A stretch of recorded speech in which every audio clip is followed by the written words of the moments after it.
1960 के दशक में एक हीरो ऐसा था जिसने लगातार करीब दर्जन भर ऐसी फिल्में दी जिन्होंने थिएटर में सिल्वर या गोल्डन जुबली मनाई। फैंस ने उस एक्टर का नाम ही जुबली कुमार रख दिया। इनका असली नाम था राजेंद्र कुमार। करियर की 80 फिल्मों में से 35 ऐसी थी जो 25 से 50 हफ्तों तक सिनेमाघरों में चलती रही। राजेंद्र कुमार फिल्मों में सफलता की गारंटी माने जाते थे। राजेश खन्ना के आने के पहले हिंदी सिनेमा में राजेंद्र कुमार ही सबसे व्यस्त एक्टर थे। एक्स्ट्रा कलाकार की तरह छोटे रोल से करियर की शुरुआत करने वाले राजेंद्र कुमार कुछ ही फिल्मों के बाद प्रोड्यूसर डायरेक्टर्स की पहली पसंद बन गए थे। अविभाजित भारत के सियालकोट पंजाब में जन्मे राजेंद्र कुमार बंटवारे के बाद परिवार के साथ भारत आ गए थे। मुफलिसी से शुरू हुआ दौर सफलता के उस मुकाम तक पहुंच गया कि स्ट्रगल के दिनों में मुसाफिर खाने में जिस खाट पर वो सोते थे वो खाट भी फेमस हो गई और लोग उस पर सोने के लिए भी ज्यादा रकम चुकाने लगे। हालांकि बुलंदी पर पहुंचे सितारे जमीन पर भी आए और अपने आखिरी दिनों में उन्होंने काफी बुरा वक्त भी देखा। अपना पसंदीदा बंगला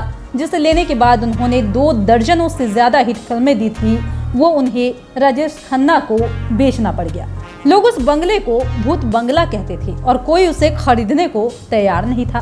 तब राजेंद्र कुमार ने उसे खरीदा था। लोग कहते थे कि इस बंगले ने ही उनकी किस्मत बदली थी और जब राजेश खन्ना ने वो बंगला खरीदा तो उनकी भी किस्मत बदल गई और एक के बाद एक उन्होंने भी 15 सुपरहिट फिल्में दी थी।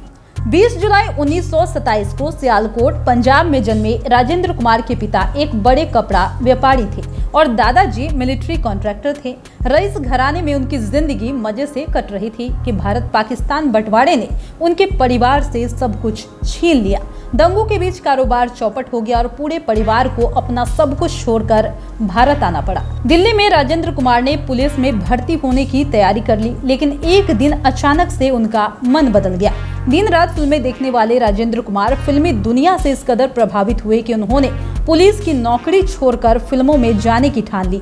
हालांकि दिल्ली से मुंबई जाने के लिए न जेब में रुपए थे न कोई मदद। यही सोचते हुए उनकी नजर उनकी कलाई में बंधी उस कीमती घड़ी पर पड़ी जो उनके पिता ने उन्हें दी थी। राजेंद्र कुमार की वो घड़ी उनका समय बदलने वाला था।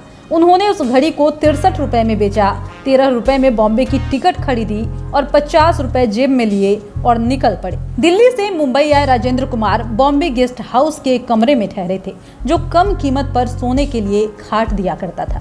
ये वही गेस्ट हाउस था जहां पर संघर्ष के दिनों में धर्मेंद्र, राजकुमार जैसे स्टार्स भी ठहर चुके थे।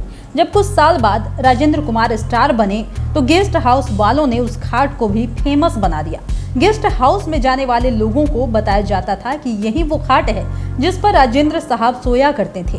ये सुनते ही लोग दोगुनी कीमत में उस खाट पर सोने के लिए तैयार हो जाया करते थे। खैर, राजेंद्र कुमार मुंबई पहुंचे तो उन्हें लगा कि वो हीरो बनने के लिए ठीक नहीं है। कुछ समय बाद गीतकार राजेंद्र कृष्णन ने उन्हें डायरेक्टर HS रवेल के पास 150 रुपए महीना के वेतन पर असिस्टेंट का काम दिलवा दिया।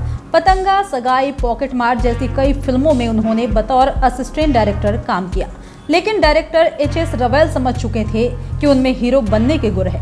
उन्होंने सबसे पहले राजेंद्र कुमार को फिल्म पतंगा में एक छोटा सा रोल दिया। ये देखकर दूसरे डायरेक्टर भी उन्हें अपनी फिल्मों में छोटे मोटे रोल देने लग गए। डायरेक्टर केदार शर्मा ने राजेंद्र कुमार को 1950 की फिल्म जोगन में दिलीप कुमार और नरगिस के साथ कास्ट किया। जब फिल्म रिलीज हुई तो राजेंद्र कुमार के छोटे से रोल ने हर किसी का ध्यान अपनी ओर खींच लिया। उन लोगों में प्रोड्यूसर देवेंद्र गोयल भी शामिल थे। देवेंद्र ने उनके हुनर को परखते हुए उन्हें फिल्म वचन से लॉन्च कर दिया। इस फिल्म के लिए उन्हें महज 1500 रुपए की फीस दी गई थी। ये फिल्म 25 हफ्तों तक सिनेमा घरों में रही थी। पहली फिल्म के समय ही कहा गया कि हिंदी सिनेमा में एक नए सितारे का जन्म हुआ है।